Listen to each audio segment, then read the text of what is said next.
Hi everyone, welcome back to my channel. My name is Sheila Mugo. I'm a psychologist. I'm also living with depression and anxiety. I'm also the founder of Blissful Mind Kenya. This is a program that supports people with various mental health issues, where we come together to share our journey and support one another. I want to say thank you to everybody who has supported me through this journey, especially with my channel and my program. I've received many inboxes about people sharing their journey, and I want to say thank you for sharing. I'm here to support you in any way that I can. And among the many people who have inboxed me, the major question is how do we know if we have depression, or how do we know when we have a mental illness? The next video next week, I'm going to talk about those signs that you should look out for. But today I'm going to talk about what causes depression and anxiety.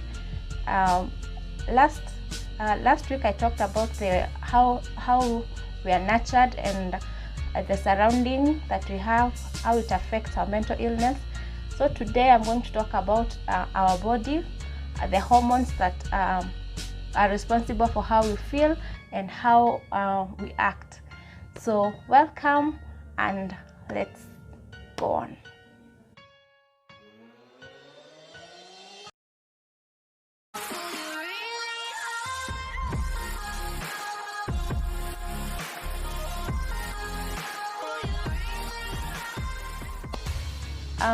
Many functions in our body are controlled by hormones and chemicals.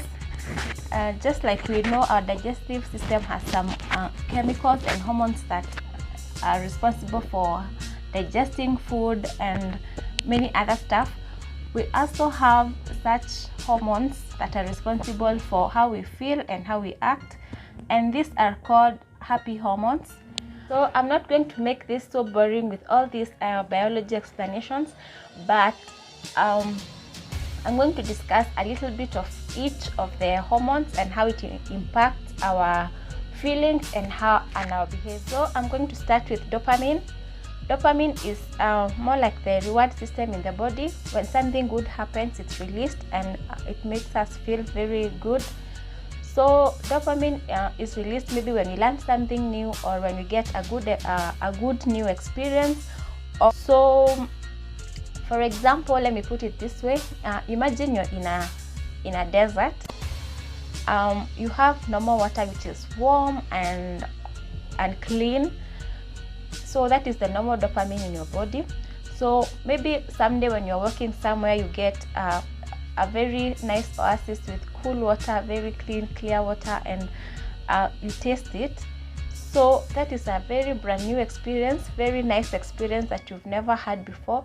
So dopamine is released first to make you feel good because of that experience, and number two, it helps in retaining that experience in your body. So that's why you remember, oh, I did something that made me feel very good someday. So that way that memory is retained in your mind. That explains this. Dopamine explains why addiction happens, because maybe you took alcohol someday when you're stressed, and the dopamine is released. You feel so good, so you think that taking alcohol is what makes you feel good. But now it's the release of dopamine. That is why rehab is essential, because it helps you release the dopamine in other ways that are not harmful to you. Second hormone is called serotonin. This is responsible for regulating your mood and helping you to sleep, helping you to eat. So this explains why when we are sad, sometimes we are unable to sleep, or we don't feel like eating. There are people who, just like any other hormone in the body, the serotonin is not produced sufficiently, so they need to take drugs so that they can boost their moods and help them to live a normal life. So this is also responsible for motivation. Motivation means that sometimes the things that maybe like taking a shower, like cleaning your house, they don't need a lot of strength. But if you're suffering maybe from low serotonin levels, waking up from the bed is a very huge task. So there are people who take this medicine to boost these serotonin levels, me included. One of my medicine is to boost this. And in the beginning, I had people tell me, oh, don't take the medicine, or they make you do what. But for me, I know the advantage of taking the medicine, and this just I just keep quiet and say okay, but I know. So the other hormone is adrenaline. Adrenaline is responsible for our fright and flight responses. This happens when the body detects, our brain detects we're in danger. So this helps us to flee, maybe to flee or to fight. It's also responsible for our anxiety, because adrenaline helps us to fight by distributing the amount of oxygen from our brain to maybe our muscles, that we can get energy to run. Have you ever been in a very dangerous situation and you don't know how you manage to get out? Maybe you were chased by thieves and somehow miraculously you find yourself at home. Maybe you jumped through the fence. That is what adrenaline does to us. So for the people with an anxiety disorder, and the body detects, the brain detects danger where it's not supposed, where logically it's not dangerous. For example, if you have social anxiety, you get that response, that fight or flight response when you meet people. So your body is sweating, you breathe very hard, like your heart is pumping blood to your limbs and legs so that you can run, but the situation is not warranted for running. So that's why we shake or a little, or we move our legs when we have this anxiety. So I'll be discussing more about these different illnesses and how what to look out for in the next videos. So another hormone we have is called oxytocin. It's responsible for trust and empathy and love and creation of relationships. It's produced when people have sex.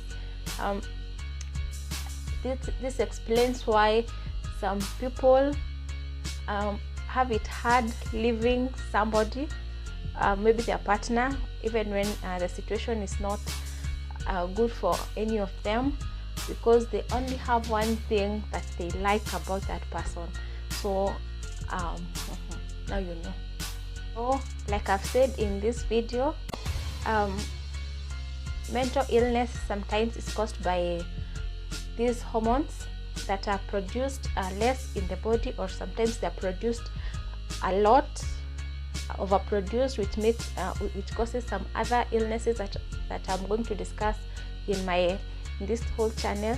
So the best thing when you see somebody who is suffering mentally, the best thing you can do is get them a professional.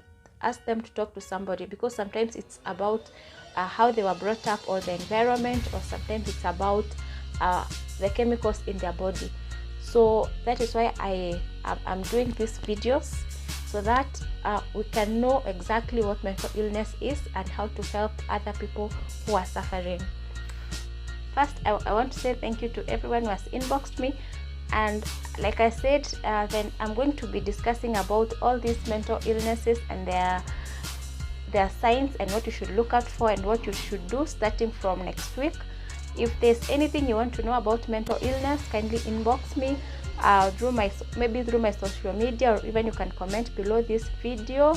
If you're learning a lot from these videos, I know I'm not very comprehensive because it's just a short video that I do, But if you think this is something that people need to know, subscribe to this channel and also like and share.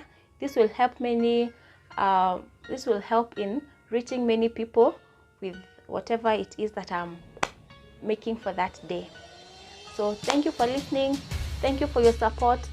See you next week. Bye.